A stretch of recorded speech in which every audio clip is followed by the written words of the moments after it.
Good morning to all. जैसे कि हम अपने प्रीवियस ईयर क्वेश्चंस की जो वीडियोस हैं वो आपके साथ ला रहे हैं। तो जो लास्ट टाइम हमने पेपर डिस्कस किया था वो आपका जो लेटेस्ट जेईई का एग्जाम हुआ था नवंबर में, उसका पेपर डिस्कस किया था। आज जो हम पेपर डिस्कस कर रहे हैं वो आपका जेकेपीएससी एई सिविल का, जो कि आपका 14/05/2023 में हुआ था, उसके जो सर्वेइंग की क्वेश्चन है वो हम डिस्कस कर रहे हैं। तो जो आपका पहला क्वेश्चन है वो ये है कि प्रिंसिपल ऑफ सर्वेइंग जो है उसके ऊपर एक क्वेश्चन पूछा गया है। अब पहले अगर हम प्रिंसिपल ऑफ सर्वेइंग की बात करें तो दो प्रिंसिपल होते हैं। पहला प्रिंसिपल ये होता है कि अगर आपको दो पॉइंट की पोजीशन पता हो और आपको थर्ड पॉइंट जो है उसकी पोजीशन अगर आपको निकालनी है तो उसको भी हम प्रिंसिपल ऑफ सर्वेइंग बोलते हैं। और दूसरा प्रिंसिपल है कि अगर आप होल टू पार्ट जो है वो वर्क करते हो तो वो भी प्रिंसिपल कहलाता है। अब जो आपका दो पॉइंट की पोजीशन पता हो और तीन पॉइंट की पोजीशन अगर आपको निकालनी है तो इसके लिए भी चार मेथड होते हैं।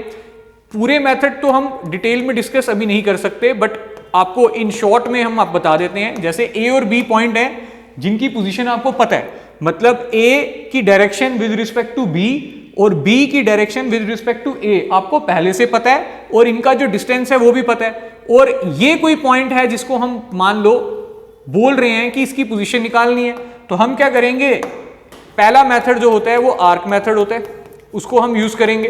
तो आपका बी से ए की तरफ पॉइंट करके एक आर्क ड्रॉ करेंगे और फिर ए से बी की तरफ से एक आर्क ड्रॉ करेंगे। जहां पे ये इंटरसेक्ट करेगी वो पोजीशन हो जाएगी आपके अननोन पॉइंट की। एक मेथड ये है।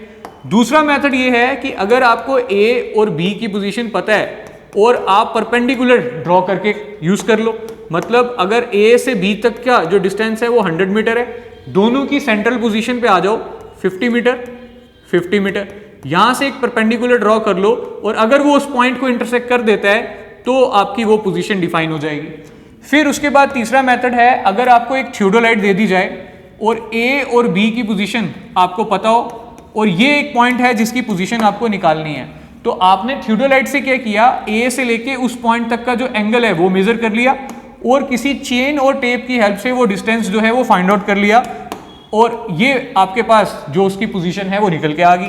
चौथा मेथड है, अगर आपके पास कंपास हो, ए और बी की पोजीशन पता है और तीसरे पॉइंट की पोजीशन आपको निकालनी है, तो आपने कंपास से क्या किया, पहले बी से ए की तरफ देखते हुए डायरेक्शन ली इस पॉइंट की और फिर ए से बी की तरफ देखते हुए इस पॉइंट की डायरेक्शन ले ली, तो आपके पास ये दो डायरेक्शन निकल के आ गई। उसकी हेल्प से आपने तीसरे पॉइंट की पोजीशन डिफाइन कर दी।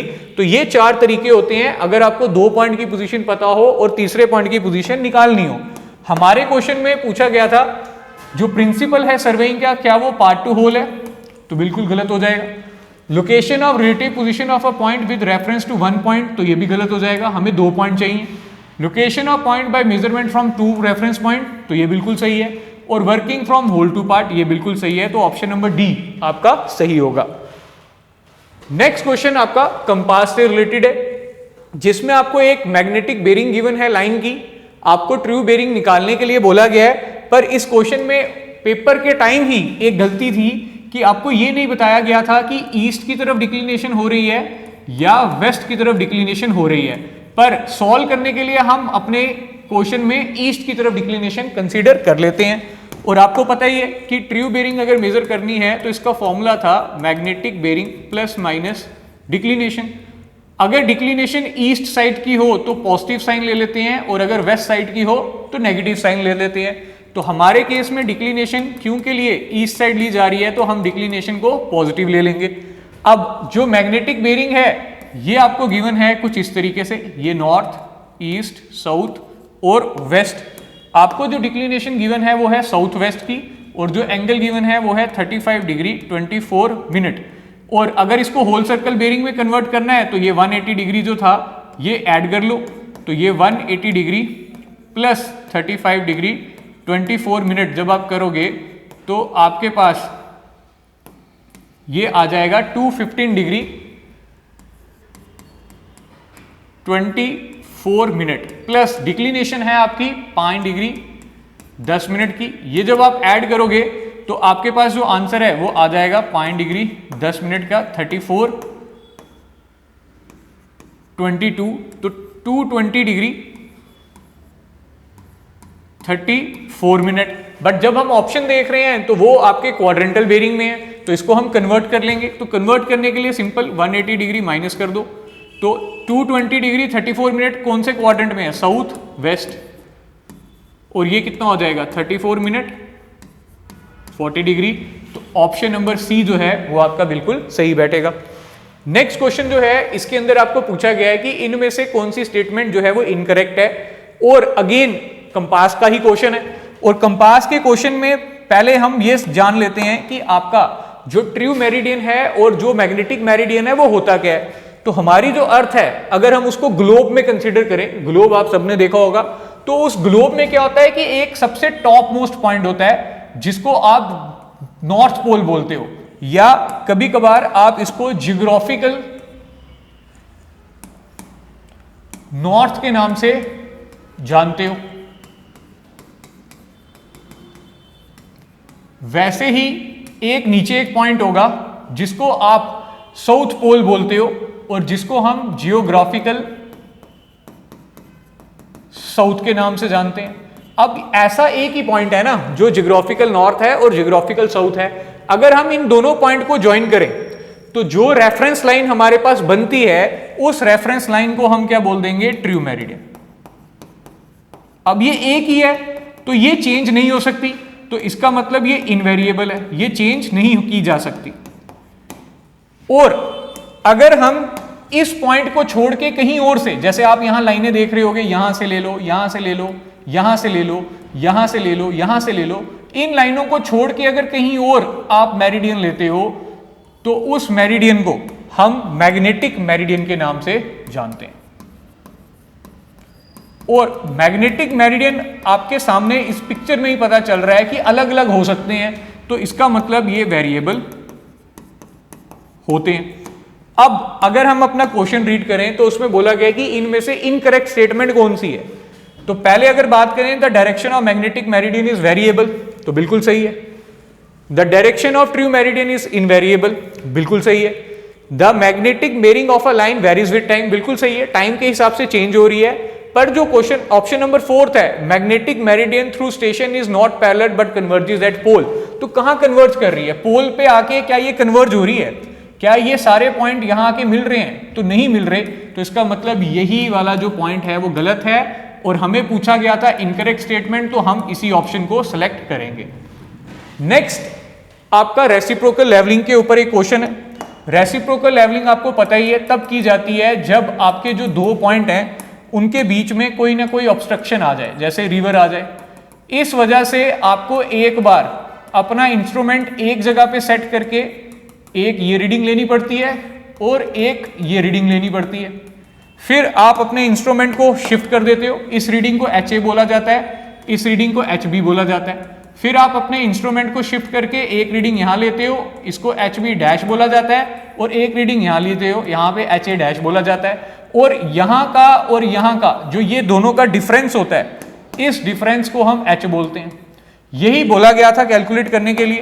तो ये डिफरेंस किसके बराबर हो जाएगा, तो HB minus HA plus HB dash minus HA dash का हाफ।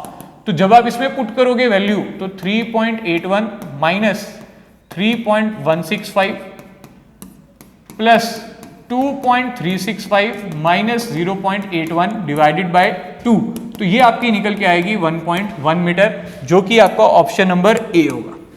ठीक है, सिंपल न्यूमेरिकल था एक। फिर उसके बाद पूछा गया था अगेन रेसिप्रोकल लेवलिंग पे ही क्वेश्चन है, बट इस समय क्वेश्चन में क्या पूछा गया है कि अगर आपका एक पॉइंट है यहां पे, इसका RL है 200 मीटर, तो बताओ यहां पे जो पॉइंट होगा इसका RL कितना होगा।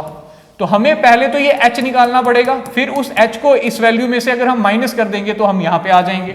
तो सेम चीज हम यहां पे करेंगे, आपके H की कैलकुलेशन करेंगे, तो ये हो जाएगी 3.5 minus 1.4 plus 2.2 minus 0.6 divided by 2, और ये जो वैल्यू निकल के आएगी ये आपकी समथिंग निकल के आती है 1.85 के करीब करीब।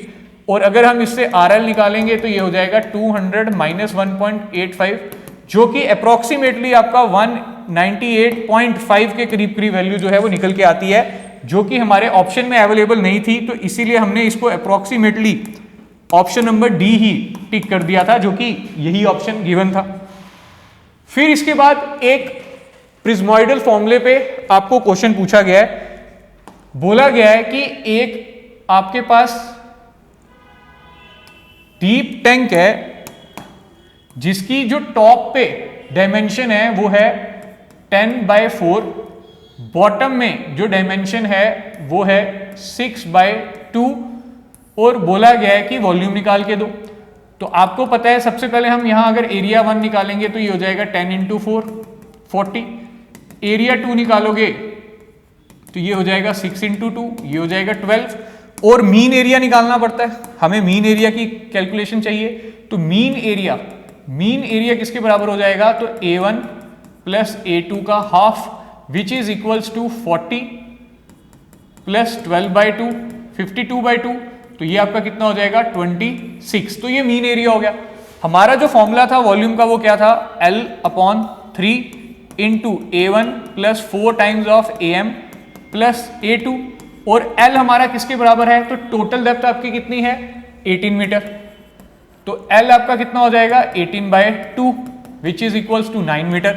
तो 9/3 is equals to 40 + 4 times of 26 + 12, तो ये आपका निकल के जो आएगा वो वैल्यू आ रही है करीब करीब आपकी 468, जो कि अगेन आपके ऑप्शन में गिवन नहीं था, इस वजह से ये नलीफाई कर दिया गया था।